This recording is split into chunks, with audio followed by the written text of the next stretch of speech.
عاصم بن محمد بن زید نے خبر دی، انہیں ان کے باپ نے اور ان سے ابن عمر رضی اللہ عنہ نے بیان کیا کہ نبی کریم صلی اللہ علیہ وسلم نے منا میں فرمایا کہ تم کو معلوم ہے آج کون سا دن ہے؟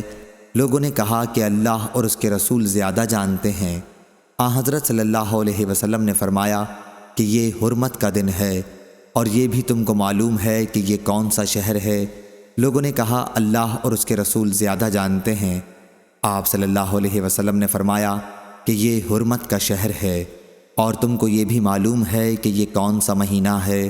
لوگوں نے کہا اللہ اور اس کے رسول زیادہ جانتے ہیں۔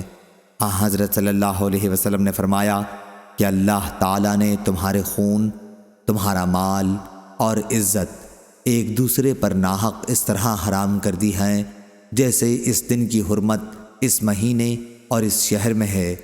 ہشام بن غاز نے کہا کہ مجھے نافع نے ابن عمر رضی اللہ عنہ کے حوالے سے خبر دی کہ رسول اللہ صلی اللہ علیہ وسلم حجۃ الوداع میں 10ویں تاریخ کو جمرات کے درمیان کھڑے ہوئے تھے اور فرمایا تھا کہ یہ دیکھو یوم نحر اکبر کا دن ہے۔